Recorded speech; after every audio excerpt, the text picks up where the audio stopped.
ਵਾਹਿਗੁਰੂ ਜੀ ਕਾ ਖਾਲਸਾ ਵਾਹਿਗੁਰੂ ਜੀ ਕੀ ਫਤਿਹ। ਇਸ ਵੇਲੇ ਅਸੀਂ ਇੱਕ ਲੰਬਾ ਸਫ਼ਰ ਕਰਕੇ ਅੱਪੜ ਚੁੱਕੇ ਹਾਂ ਗੁਰਦੁਆਰਾ ਪੰਜਾ ਸਾਹਿਬ।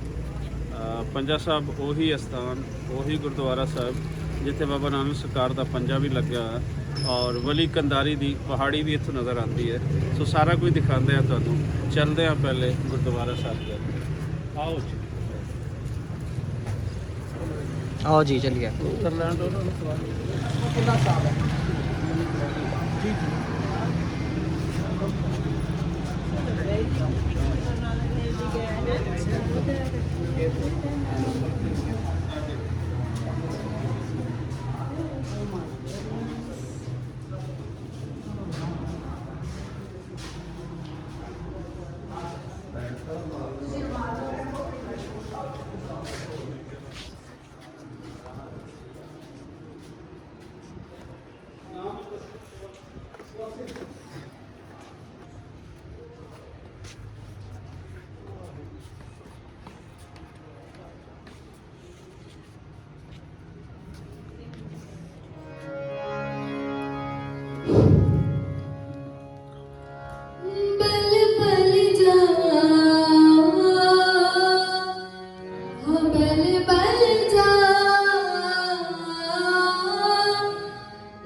ਵਾਹਿਗੁਰੂ ਜੀ ਕਾ ਖਾਲਸਾ ਵਾਹਿਗੁਰੂ ਜੀ ਕੀ ਫਤਿਹ।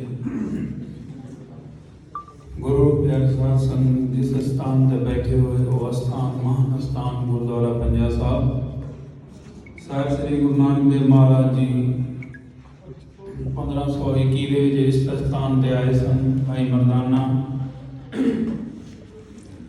ਥਲੇ ਸਾਹਮਣੇ ਗੁਰੂ ਨਾਨਕ ਦੇਵ ਮਹਾਰਾਜ ਜੀ ਜਿੱਥੇ ਜਲ ਪ੍ਰਗਟ ਕੀਤਾ ਸੀ, ਭਾਈ ਮਰਦਾਨਾ ਨੇ ਚੱਕਿਆ। ਭਾਈ ਮਰਦਾਨਾ ਗੁਰੂ ਨਾਨਕ ਦੇਵ ਮਹਾਰਾਜ ਜੀ ਨੂੰ ਬੇਨਤੀ ਕੀਤੀ ਸੀ। ਉਸ ਵਕਤ ਇਹ ਕਮਰੇ ਕੁਛ ਵੀ ਨਹੀਂ ਸੀ, ਸਿਰਫ ਦੀਵਾਨ, ਚਾਰੋਂ ਤਰਫ ਪਾਲ ਸਨ। ਸਾਹਿਬ ਸ੍ਰੀ ਗੁਰੂ ਨਾਨਕ ਦੇਵ ਮਹਾਰਾਜ ਨੂੰ ਹੱਥ ਜੋੜ ਕੇ ਬੇਨਤੀ ਕੀ, ਸੱਚੇ ਪਾਤਸ਼ਾਹ ਜਲ ਦੀ ਪਿਆਸ ਲੱਗੀ ਹੈ, ਜਲ ਛਕਾਓ। ਭਾਈ ਮਰਦਾਨੇ ਨੇ ਬੇਨਤੀ ਕੀਤੀ। ਭਾਈ ਗੁਰੂ ਨਾਨਕ ਦੇਵ ਮਹਾਰਾਜ ਜੀ ਨੇ ਭਾਈ ਮਰਦਾਨੇ ਨੂੰ ਕਿਹਾ ਸੀ, ਭਾਈ ਮਰਦਾਨਾ ਉੱਤੇ ਸਾਹਮਣੇ ਇੱਕ ਪਹਾੜ ਹੈ, ਉੱਥੇ ਇੱਕ ਬਾਬਾ ਵਲੀ ਕੰਦਾਰੀ ਰਹਿੰਦੇ ਹਨ, ਮੁਸਲਮਾਨਾਂ ਦਾ ਪੀਰ ਹੈ। ਉਹਦੇ ਕੋਲ ਇੱਕ ਖੂਹ ਹੈ, ਉੱਥੇ ਜਾਣਾ ਪੜੇਗਾ, ਉੱਥੋਂ ਤੈਨੂੰ ਜਲ ਮਿਲ ਜਾਸੀ। ਤਾਂ ਭਾਈ ਮਰਦਾਨਾ ਉੱਥੇ ਜਾ ਕੇ ਜਲ ਛਕਦੇ। ਉੱਥੇ ਕਿਉਂ ਜਾਣਾ ਪੜਾ? ਉੱਥੇ ਉਹਦੇ ਕੋਲ ਖੂਹ ਸੀ। ਜਿਹੜੇ ਵੀ ਇਸ ਥਲੇ ਨਗਰੀ ਦੇ ਵਿੱਚ ਥੋੜ੍ਹੇ ਸੇ ਚੰਦ ਘਰ ਸਨ, ਉਹ ਜੀ ਉੱਤੋਂ ਜਲ, ਉਸਦੇ ਖੂਹ ਤੋਂ ਜਲ ਲੈ ਕੇ ਥੱਲੇ ਆ ਕੇ ਆਪਣਾ ਜੀਵਨ ਸਫਲ ਕਰਦੇ ਸਨ। ਉਸ ਵਕਤ 1521 ਸਵਾ 500 ਸਾਲ। ਵਾਹਿਗੁਰੂ ਜੀ ਕਾ ਖਾਲਸਾ, ਵਾਹਿਗੁਰੂ ਜੀ ਕੀ ਫਤਿਹ। ਮੇਰਾ ਨਾਮ ਸ਼ਰਨਿੰਦਰ ਕੌਰ ਹੈ। ਅਸੀਂ US ਤੋਂ ਆਏ ਆ। ਅਸੀਂ 23 ਜਣਿਆਂ ਦਾ ਸਾਡਾ ਗਰੁੱਪ ਆਏ ਆ।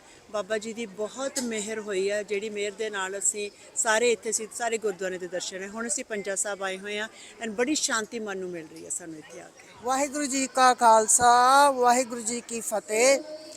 ਅੱਜ ਮੇਰਾ ਨਾਮ ਮਤਲੇਸ਼ ਕੌਰ ਹੈ। ਅੱਜ ਅਸੀਂ ਪੰਜਾ ਸਾਹਿਬ ਆਏ ਆ, ਬੜੀ ਖੁਸ਼ੀ ਹੋਈ ਹੈ। ਭਾਗਾਂ ਦੇ ਨਾਲ ਹੀ ਇਸ ਤਰ੍ਹਾਂ ਦਾ ਕੋਈ ਚਾਂਸ ਮਿਲਦਾ। ਸਾਡਾ 23 ਜਣਿਆਂ ਦਾ ਜੱਥਾ ਅੱਜ ਆਇਆ ਹੋਇਆ, ਤੇ ਅਰਚਨਾ ਜੀ ਨੇ ਇਹ ਦੱਸਣਗੇ ਤੁਹਾਨੂੰ ਬਈ ਕਿਸ ਤਰ੍ਹਾਂ ਇਹ ਫੀਲ ਕਰਦੇ ਨੇ ਪੰਜਾ ਸਾਹਿਬ ਆ ਕੇ। ਬਹੁਤ ਬਿਊਟੀਫੁਲ, ਬਹੁਤ ਖੂਬਸੂਰਤ। ਹਾਂਜੀ, ਮੇਰਾ ਨਾਮ ਨੀਲਮ ਸੇਠੀ ਹੈ ਜੀ, ਤੇ ਇੱਥੇ ਆ ਕੇ ਬੜਾ ਸਕੂਨ ਮਿਲਿਆ, ਬੜਾ ਅੱਛਾ ਫੀਲ ਕੀਤਾ, ਤੇ ਥੱਲੇ ਜਾਣ ਦਾ ਮੌਕਾ ਮਿਲਿਆ, ਪੰਜਾ ਸਾਹਿਬ ਹੱਥ ਲਗਾਉਣ ਦਾ ਮੌਕਾ ਮਿਲਿਆ। ਸਾਡੀ ਬੜੀ ਖੁਸ਼ਕਿਸਮਤੀ ਹੈ। ਮੇਰਾ ਨਾਮ ਪ੍ਰਭਜੋਤ ਸੇਠੀ ਹੈ ਜੀ, ਤੇ ਅਸੀਂ ਬੜੀ ਦੇਰ ਤੋਂ ਸੋਚ ਰਹੇ ਸੀ ਕਿ ਕਿਸ ਤਰ੍ਹਾਂ ਸਾਡੀ ਕਿਸਮਤ ਜੇ ਹੋਏਗੀ ਤੇ ਅਸੀਂ ਦਰਸ਼ਨ ਕਰਾਂਗੇ ਪੰਜਾ ਸਾਹਿਬ ਦਾ। ਔਰ ਜਿਸ ਤਰ੍ਹਾਂ ਅਸੀਂ ਸੁਣਿਆ ਸੀ, ਜਿਸ ਤਰ੍ਹਾਂ ਅਸੀਂ ਪਹਿਲੇ ਦੇਖਿਆ ਸੀ, ਉਸ ਤਰ੍ਹਾਂ ਹੀ ਬਿਲਕੁਲ ਮਿਲਿਆ ਸਾਨੂੰ ਕਿ ਪੰਜਾ ਸਾਹਿਬ ਦੇ ਦੁਬਾਰਾ ਅਸੀਂ ਦਰਸ਼ਨ ਕਰ ਰਹੇ ਹੈਗੇ ਹਾਂ। ਤੇ ਇਹ ਜਿਹੜੇ ਇਹਦੀ ਬੜੀ ਖੁਸ਼ੀ ਦੀ ਗੱਲ ਹੈਗੀ ਹੈ ਕਿ ਔਰ ਸਾਨੂੰ ਇੰਨਾ ਲੋਕਾਂ ਨੇ ਜੀ ਆਇਆਂ ਕੀਤਾ ਹੈ, ਤੇ ਉਹ ਸਾਨੂੰ ਹਮੇਸ਼ਾ ਯਾਦ ਰਹੇਗਾ। ਜਦੋਂ ਅਸੀਂ ਵਾਪਸ ਜਾਵਾਂਗੇ ਤੇ ਅਸੀਂ ਜ਼ਰੂਰ ਇਹ ਚੀਜ਼ਾਂ ਨੂੰ ਮਿਸ ਕਰਾਂਗੇ ਕਿ ਕਿਸ ਤਰ੍ਹਾਂ ਸਾਨੂੰ ਹਰ ਇੱਕ ਨੇ ਜੀ ਆਇਆਂ ਕਿਹਾ ਹੈ ਤੇ ਹਰ ਤਰ੍ਹਾਂ ਦੀ ਮਦਦ ਕਰਨ ਦੀ ਕੋਸ਼ਿਸ਼ ਕੀਤੀ ਹੈ। ਤੇ ਅਸੀਂ ਉਹਨਾਂ ਦੇ ਬੜੇ ਸ਼ੁਕਰੀਆ ਅੰਦਾਜ਼ ਹੈਗੇ ਹਾਂ। ਤੇ ਇਹੀ ਹੈ ਕਿ ਇਹੀ ਸਾਡੀ ਖੁਆਇਸ਼ ਹੈਗੀ ਹੈ ਕਿ ਫਿਰ ਕਿਸੇ ਦਿਨ ਫਿਰ ਅਸੀਂ ਦੁਬਾਰਾ ਆ ਕੇ ਇੱਥੇ ਦਰਸ਼ਨ। ਵਾਹਿਗੁਰੂ ਜੀ ਕਾ ਖਾਲਸਾ, ਵਾਹਿਗੁਰੂ ਜੀ ਕੀ ਫਤਿਹ। ਮੇਰਾ ਨਾਮ ਦਵਿੰਦਰ ਕੌਰ ਹੈ, ਤੇ ਮੇਰੇ ਨਾਲ ਭੈਣ ਜੀ ਮਤਲੇਸ਼ ਖੜੇ ਨੇ। ਤਾਂ ਐਕਚੁਅਲੀ ਮੈਂ ਕਹਿਣਾ ਚਾਹੂੰਗੀ ਵੀ 10 ਸਾਲ ਪਹਿਲਾਂ ਇਹ ਭੈਣ ਜੀ ਇੱਥੇ ਆਏ ਸਨ ਪਾਕਿਸਤਾਨ। ਤਾਂ ਉਹ ਜਦੋਂ ਗੱਲਾਂ ਸੁਣ ਕੇ ਉਹ ਜਿਹੜਾ ਮਨ ਵਿੱਚ ਖਿਆਲ ਵਿੱਚ ਜਿਹੜਾ ਬੀਜਿਆ ਗਿਆ ਕਿ ਅਸੀਂ ਵੀ ਜਾਵਾਂਗੇ ਕਿਸੇ ਦਿਨ, ਪਰ ਇਹ ਨਹੀਂ ਸੀ ਪਤਾ ਕਿ ਸੱਚੀ ਜਾਵਾਂਗੇ ਜਾਂ ਕਦੋਂ ਜਾਵਾਂਗੇ। ਤਾਂ ਦੇਖ ਲਓ ਕਿੰਨਾ ਵਡਭਾਗੇ ਅਸੀਂ ਸਾਰੇ ਫੀਲ ਕਰਦੇ ਹਾਂ, ਕਿਉਂਕਿ ਅਸੀਂ ਉਹ ਜਿਹੜਾ ਬੀਜ ਸੀਗਾ ਉਹਨੂੰ ਖਿਆਲਾਂ ਨੂੰ ਪਾਣੀ ਪਾਈ ਹੈ। ਕਦੇ ਕਿਸੇ ਨੂੰ ਪੁੱਛਣਾ, ਕਦੇ ਖੋਜਾਂ ਕੀਤੀਆਂ ਵੀ ਕਿੱਥੇ ਜਾਣਾ, ਕਦੋਂ ਜਾਣਾ, ਕਿਵੇਂ ਜਾਣਾ। ਤਾਂ ਦੇਖ ਲਓ ਵਾਹਿਗੁਰੂ ਦੀ ਕਿਰਪਾ ਨਾਲ ਸਾਨੂੰ ਅਹਿਮਦ ਭਾਈ ਮਿਲ ਗਿਆ। ਤਾਂ ਉਹਨਾਂ ਨੇ ਬੜੀ ਪ੍ਰੇਮ ਨਾਲ, ਬੜੀ ਡੀਟੇਲਸ ਦੇ ਨਾਲ ਸਾਡੀ ਜਰਨੀ ਤਿਆਰ ਕੀਤੀ। ਤਾਂ ਬੜੇ ਅਸੀਂ ਵਡਭਾਗੇ ਹਾਂ। ਤਾਂ ਅੱਜ ਵਾਲੇ ਦਿਨ ਅਸੀਂ ਪੰਜਾ ਸਾਹਿਬ ਆ ਕੇ ਜੋ ਭਾਵਨਾਵਾਂ ਆ ਉਹ ਬਿਆਨ ਹੀ ਨਹੀਂ ਕਰ ਸਕਦੇ।